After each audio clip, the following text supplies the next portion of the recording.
Assalamualaikum warahmatullahi wabarakatuh.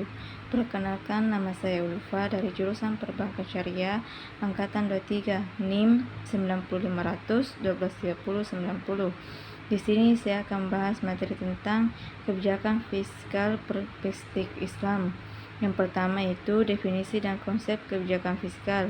Kebijakan fiskal adalah alat yang digunakan pemerintah untuk mengelola perekonomian, terutama dengan mengatur pendapatan atau pajak dan pengeluaran negara.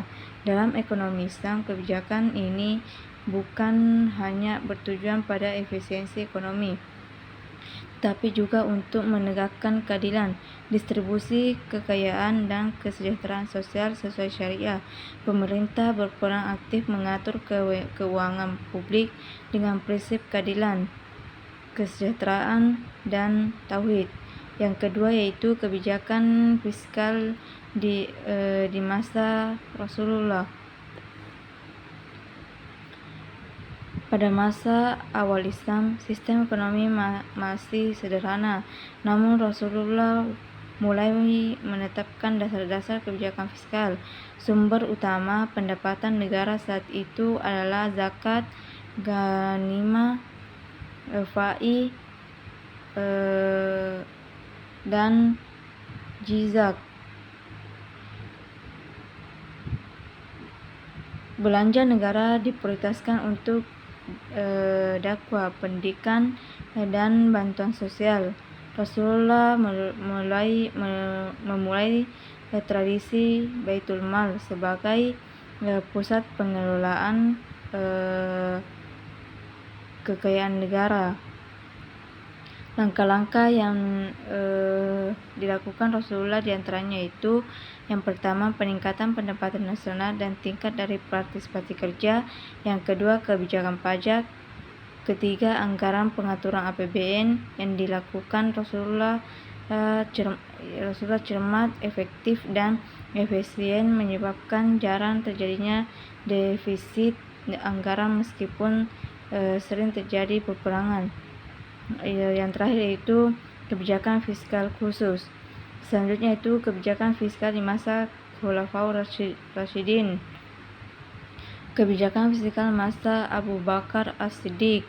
Pada masa pemerintahan Abu Bakar As-Siddiq, belum banyak perubahan dan inovasi baru yang berkaitan dengan sektor ekonomi dan keuangan negara. Kondisinya masih seperti pada masa Rasulullah SAW.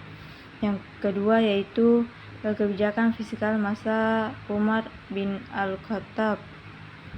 Seiring dengan semakin meluasnya wilayah kekuasaan Islam pada masa pemerintahan Umar bin Al-Khattab, pendapatan negara mengalami peningkatan yang signifikan.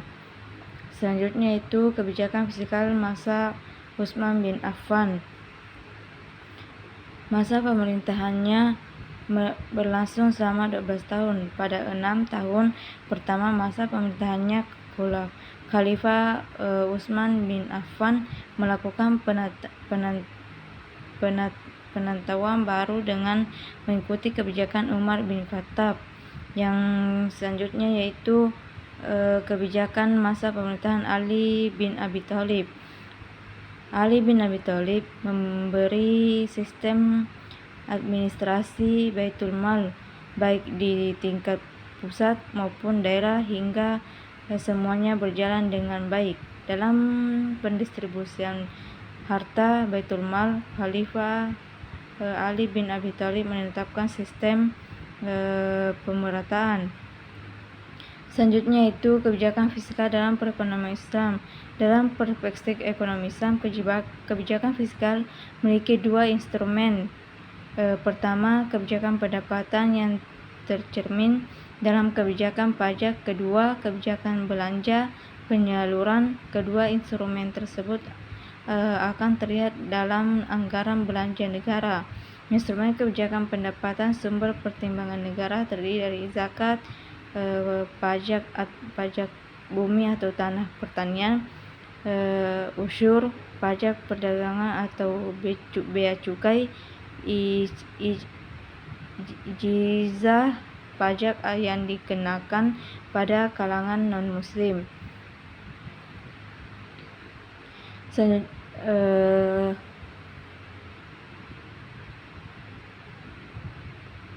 Instrumen kebijakan fiskal yang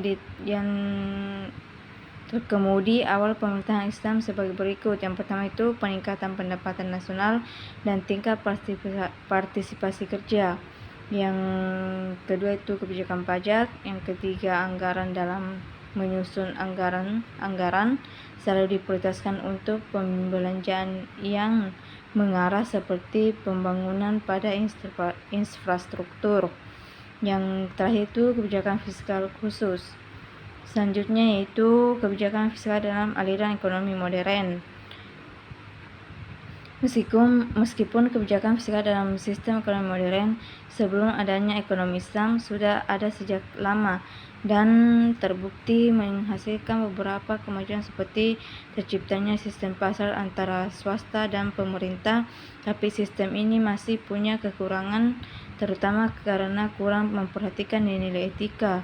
Banyak teori tentang kebijakan fiskal modern telah ditulis, tetapi sangat jarang ada yang membahas soal etika dan melihat di dalamnya. Yang terakhir yaitu formulasi ekonomi fiskal di era modern. Formulasi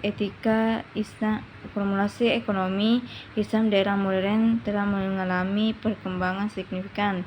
Adapun penjelasannya yaitu yang pertama, pemikiran ekonomi Islam di era modern, modernisasi sistem ekonomi Islam, perkembangan ekonomi Islam, fleksibilitas ekonomi Islam, dan yang terakhir itu pengangguran teknologi dalam ekonomi Islam. Sekian dari saya. Assalamualaikum warahmatullahi wabarakatuh.